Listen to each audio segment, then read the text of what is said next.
22 तारीख को आप वफ़ात पा गए थे।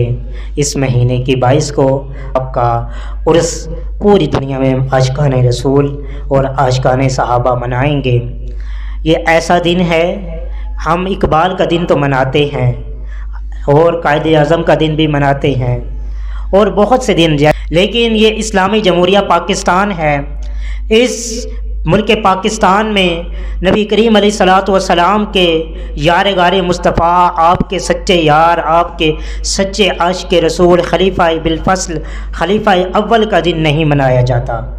ये दिन मनाना चाहिए, अपने बच्चों को बताना चाहिए कि हुज़ूर अलैहिस्सलातु वस्सलाम की प्यारे सहाबा की सीरत कैसी थी, क्योंकि नबी करीम अलैहिस्सलातु वस्सलाम की हदीस पाक है कि तुम मेरी सुन्नत को भी लाज़म पकड़ो और मेरे सहाबा की सुन्नत को भी लाज़म पकड़ो।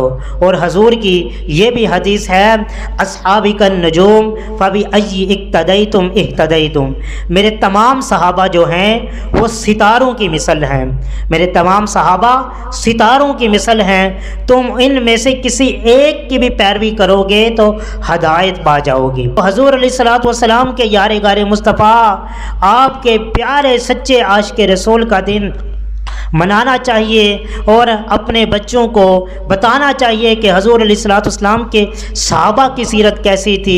तभी तो हमारे बच्चे जो हैं वो इस्लामी सीरत पर चलकर ज़िंदगी बसर कर सकेंगे। यानी आजकल पूछा जाए बच्चे तुमने क्या बनना है, कोई कहता है डॉक्टर बनना है, इंजीनियर बनना है, पायलट बनना है, लेकिन कोई ये नहीं कहता कि मैंने सहाबी रसूल जैसा आशिक़ रसूल बनना है। जब हम अपने बच्चों को इश्क़ रसूल का जाम पिलाएंगे, सहाबा के इश्क का जाम पिलाएंगे, तभी तो हमारे जो बच्चे हैं वो इश्क सहाबा के साथ सरशाद हो जाएंगे, उनके सीनों में इश्क सहाबा रच जाएगा, फिर इश्क मुस्तफ़ा भी आएगा और इश्क खुदा भी हासिल हो जाएगा। खुदा तक पहुँचने के यही रास्ते हैं कि हम औलिया अल्लाह तक पहुँचे, औलिया अल्लाह हमें सहाबा तक पहुँचाएंगे, सहाबा की सीरत हमें मुस्तफ़ा की सीरत तक पहुँचाएगी और मुस्तफ़ा की सीरत हमको रब के साथ मिला दी जाएगी।